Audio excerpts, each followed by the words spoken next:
আসসালামু আলাইকুম। সো আজকে দেখবো কিভাবে LegoHR এ জব অ্যাপ্লিকেন্ট মাল্টিপল বাল্কে অ্যাপ্লিকেন্ট আমরা এক্সেল ফাইলের মাধ্যমে আপলোড করব।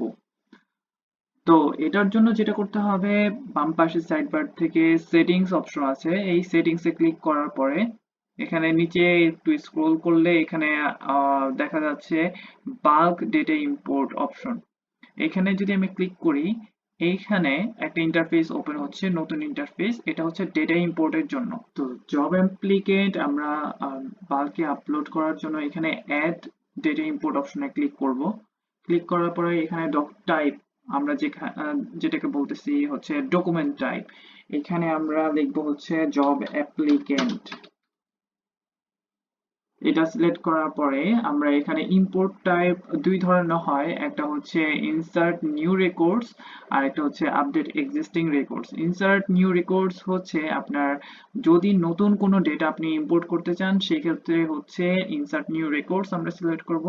আর আপডেট এক্সিস্টিং রেকর্ডস যেটা হচ্ছে আমরা যদি এক্সিস্টিং কোনো ডেটা যদি আপডেট করতে চাই, কোনো বাল্কে যদি আপডেট করতে চাই, সেই ক্ষেত্রে হচ্ছে আপডেট এক্সিস্টিং রেকর্ডস অপশনে আমরা ক্লিক করব। সো আমরা যেহেতু নতুন জব অ্যাপ্লিকেন্টদের ডেটা ইম্পোর্ট করব, সেই জন্য হচ্ছে ইনসার্ট নিউ রেকর্ডস এ ক্লিক করব। ক্লিক করার পরে এখানে সেভ অপশনে ক্লিক করব। সেভ বাটনে ক্লিক করার পরে ডাউনলোড টেমপ্লেট, এখানে হচ্ছে ফাইল টাইপ দিব হচ্ছে এক্সেল। তারপর এক্সপোর্ট টাইপ হচ্ছে ব্ল্যাঙ্ক টেমপ্লেট। ব্ল্যাঙ্ক টেমপ্লেটটা হচ্ছে মূলত আপনার টেমপ্লেটে কোনো ডেটাই থাকবে না, যেটাকে আমরা বলছি ব্ল্যাঙ্ক টেমপ্লেট। আর অল রেকর্ডস মানে হচ্ছে আপনার যতগুলো জব অ্যাপ্লিকেন্ট আছে প্রত্যেকটা জব অ্যাপ্লিকেন্টের রেকর্ডস গুলো চলে আসবে।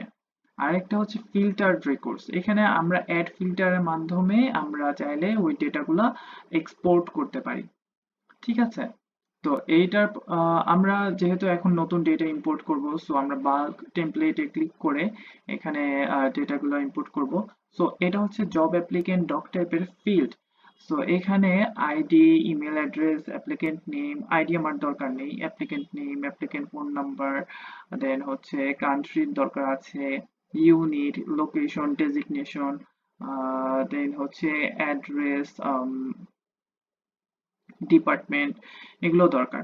সো এগুলো আমি এক্সপোর্ট বাটনে ক্লিক করব। এখানে একটা এক্সেল ফরম্যাট ডাউনলোড হয়েছে। এক্সেল ফরম্যাটে আমি ক্লিক করলে এখানে আমি এক্সেল ফরম্যাটটা ওপেন হচ্ছে। এখানে আমরা দেখতে পাচ্ছি যে একটা ফরম্যাট ওপেন হয়ে গিয়েছে। এই ফরম্যাটের মধ্যে বলা আছে job applicant name, email address, মানে জব অ্যাপ্লিকেন্ট ইমেল অ্যাড্রেস দেওয়া লাগবে, রিপোর্টস টু বস, যে ইউজারের রিপোর্টস টু এই অ্যাপ্লিকেন্টের রিপোর্টস টু বস যে হবে তার আইডি এখানে হবে। স্ট্যাটাসের দরকার নেই, ফোন নাম্বার, অ্যাপ্লিকেন্টের phone number, country, unit, location, designation. So এইখানে আমি যেই কয়টা ফিল্ড আমার দরকার আছে ওইগুলো আমি এখান থেকে চাইলে রিমুভ করে তারপর চাইলে আপলোড করতে পারি। যেহেতু আমি ডেমো ডেটা এখানে ইনসার্ট করছি, তো এখানে আমি দিচ্ছি হচ্ছে সাপোজ লেগো এইচআর। এখানে ইমেল অ্যাড্রেস দিব হচ্ছে সাপোজ legohr.com।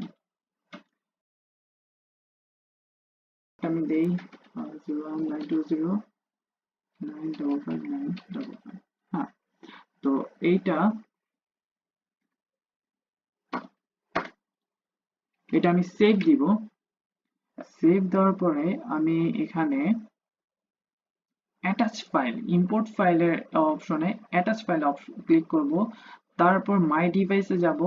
মাই ডিভাইস থেকে যেখানে আমরা ফাইলটা ডাউনলোড করেছি ওইখান থেকে আমি সিম্পলি আপলোড করে দিব। আপলোড করে দেওয়ার পরে এখানে দেখা যাচ্ছে applicant name, email address, phone number, এগুলো চলে আসছে। সো আমি এখানে স্টার্ট বাটন ইম্পোর্টে যদি ক্লিক করি, এখানে দেখা যাচ্ছে বলতেছে যে রিপোর্টস টু, মানে জব অ্যাপ্লিকেন্টে রিপোর্টস টু ভ্যালুটা মিসিং আছে। তো আমরা জব অ্যাপ্লিকেন্টে যাই, এখানে রিপোর্টস টু অ্যাকচুয়ালি কি আছে এটা আমরা ফাইন্ড আউট করব। জব অ্যাপ্লিকেন্ট, অ্যাড জব অ্যাপ্লিকেন্টে গিয়ে আমরা দেখতেছি এখানে রিপোর্টস টু হচ্ছে ম্যান্ডেটরি ফিল্ড, একটা রেড বাটন চেক দেওয়া আছে, তার মানে আমার রিপোর্টস টু প্রয়োজন আছে এই এক্সেল ফাইলের মধ্যে। তো আমি রিপোর্টস টু সিম্পলি নিয়ে এখানে কপি পেস্ট করে দেই। তো এখানে রিপোর্টস টু এটা চলে আসছে। ধরেন আমি এক্সাম্পল ফর এক্সাম্পল এখানে একজন রিপোর্টস টু দিয়ে দিচ্ছি, area sales manager reports to হবে।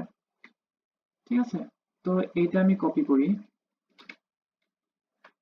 তো আবার আমার যেটা করতে হবে, ডেটা ইম্পোর্টে গিয়ে অ্যাড ডেটা ইম্পোর্ট, এখান থেকে হচ্ছে জব অ্যাপ্লিকেন্টে ক্লিক করব, যেহেতু আমার ওইটা ইনসার্ট হয়নি, সো এই জন্য আমি এটা আবার নতুন করে অ্যাটাচ ফাইলে গিয়ে মাই ডিভাইসে যাব, এখান থেকে job applicant upload, start import. Okay, এটা হয়ে গেছে। এখানে স্ট্যাটাস চলে আসছে সাকসেস। তো আমি এটা গিয়ে ট্রাই করব যে এখানে আছে কিনা। সো এখানে already LegoHR team status open, open status আছে, যে ফোন নাম্বার দিয়েছি, ইমেল অ্যাড্রেস, এগুলো চলে আসছে। ডেটা ইম্পোর্ট কিভাবে করব, এটা একটা সেশন ছিল। Thank you so much. আসসালামু আলাইকুম।